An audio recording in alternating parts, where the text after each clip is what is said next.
सरसाया او صدقۃ الفطر چې دی دا پچا چا باندې واجب ده. سرسایه به کم کسان ورکي. سرسایه د پاره یو څو شرایط دي. اول نمبر چې دا سړی به مسلمان وي. په کافر باندې سرسایه ورکول چې دی هغه واجب نه دی. دویم دا ده چې دا سړی به آزاد وي، غلام به نه وي. نو نن سبا خو چونکې غلامان نشته دی. دریم شرط دا دی چې دا سړی به د نصاب مالک وي، یعنی دی به مالدار وي. دی به مالدار وي. مالدار چاته وایي د شریعت په اصطلاح کې 52 تولی سپین زر چې د دې څومره قیمت جوړیږي دی د هغې مالک وي. لکه نن سبا د 52 تولو سپین زرونه د دې ریټ خیږي او کوزیږي، بعضې ځای کې ګران وي، بعضې ځای کې ارزان وي. خو د وسني نرخ مطابق داسې 77-78 هزار روپۍ ترې رغېږي. دوه کم درې کم 80,000 روپۍ. دا چې د چا سره وي نو د شریعت په اصطلاح کې چې دی نو دا سړی چې دی دی مالدار دی.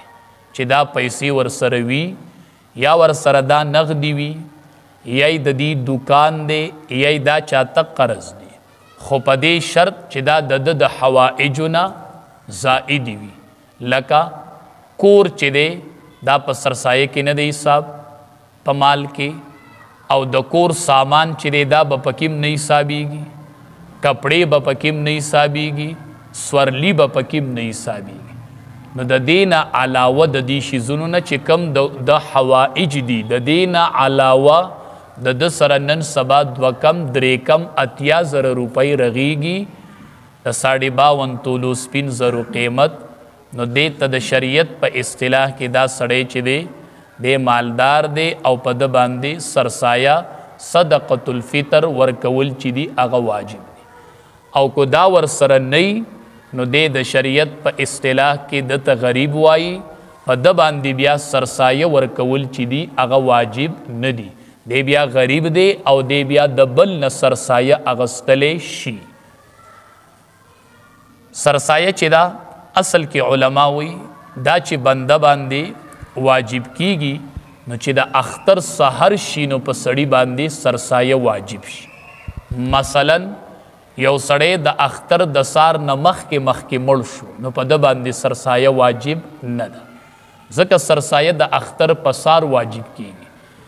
یا یو ماشوم د اختر په شپه باندې پیدا شو نو په د باندې سرسایه واجب ده، ځکه چې د اختر په سار خودی شته دی. خو به هر صورت علما وایي مخکې ورکولی شي. خو مستحب ده د علما وایي چې د اختر مانځله وتلی نه او د هغې نه مخکې ورکي. او وایي که چا په رمضان المبارک کې ورکړله دا سرسایه نو دا ډیره غوره ده. غوره دا ده چې دی په رمضان المبارک په میاشت کې ورکي د اختر نه مخکې د پاره د دې چې دا فقیران پې ځان له کپړې والي، نور څه حاجاتي هغه پې پوره کي، خپل اهل و عیال له پې څه اختر د پاره سامان والي. نو پکار ده چې دا سرسایه چې دا د اختر نه مخکې په روژه کې ورکړلی شي. سرسایه چې دا کم کس مالدار وي نو په د باندې واجب ده. د باندې خپله سرسایه واجب ده او د چې کم نابالغه بچي دي د هغې سرسایه هم په د باندې واجب ده. دی به خپله سرسایه ورکوي او د خپل نابالغه بچو سرسایه دا په د واجب دي. د بالغ اولاد سرسایه چې ده هغه په پلار واجب نه ده. د ښځې سرسایه په خاون واجب نه ده، ورکولی شي. پلار د خپل ټول اولاد د طرف نم سرسایه ورکولی شي، خاون د خپلې ښځې د طرف نم سرسایه ورکولی شي، خو واجب پې نه ده. د بالغ اولاد سرسایه او د خپلې ښځې سرسایه دا په دې کس باندې واجب نه ده. البته که ورکوي نو ورکولی شي. لکه عام طور پر نن سبا کور کې یو مشر وي هغه د ټولو په ځای باندې سرسایه ورکي د ټول اهل و عیال د طرف نه، نو دا ټیک دی او بالکل جائز دی. سرسایه چې دا به څومره ورکول غواړي؟ نبی کریم صلی الله علیه وسلم چې سرسایه ورکړې وه د غنمو نه، د وربشو نه، او د کجورو نه او د وسکو نه د دې ټولو نه سرسایه ورکړې وه. غنم چې نبی کریم صلی الله علیه وسلم سرسایه ورکړې وه نو د غنمو نه نیم سواع ورکړی و او د وربشو نه او د کجورو نه او د وسکو نه نبی کریم صلی الله علیه وسلم روغ سواع ورکړی و او د غنمو نه نیم سواع ورکړی و. نو که یو سړی نو نیم سواع چې دی هغه د ننني تولونو مطابق تقریبا هغې نه پوکم 2 کیلو رغېږي.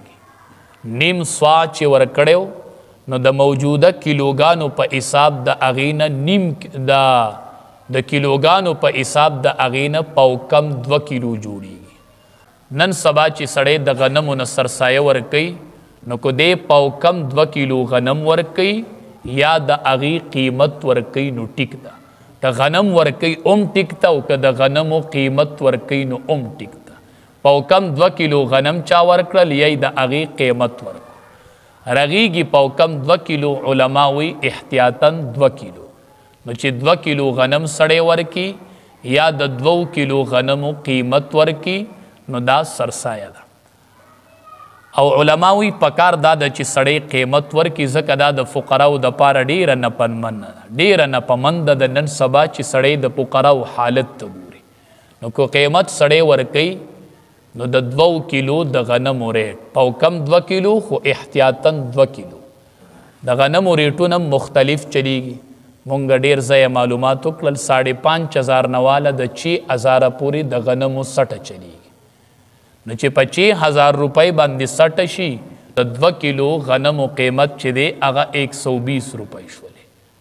نو د 120 نه لږه کم راځي ځکه چې پوکم 2 کیلو دی چې په 80 روپۍ باندې کیلو شوله چې په 6,000 روپۍ باندې سټه شي نو په 60 روپۍ باندې کیلو رالاله. نو د 2 کیلو غنمو چې دی هغه 120 روپۍ رالاله. 120 نه لږه کم راځي ځکه چې پوکم 2 کیلو دی او احتیاطاً 120 روپۍ. نه که یو سړی 2 کیلو غنم ورکوي او که 120 روپۍ ورکوي دا د 2 کیلو غنمو قیمت دی نو په دې سره به د هغه ذمه ادا شي. سرسایه به چا ته ورکوي؟ سرسایه هر هغې کس ته به ورکوي چې په چا باندې زکات کیږي. چې څوک د زکات مستحق وي نو هغه د سرسایي هم مستحق دی. سرسایه جماعت کې یا په لار کې فلاحي کارونو کې سرسایه نشي ورکولی. دا د غریب حق دی. پکار ده چې دا غریب ته لاس په لاس باندې میلو شي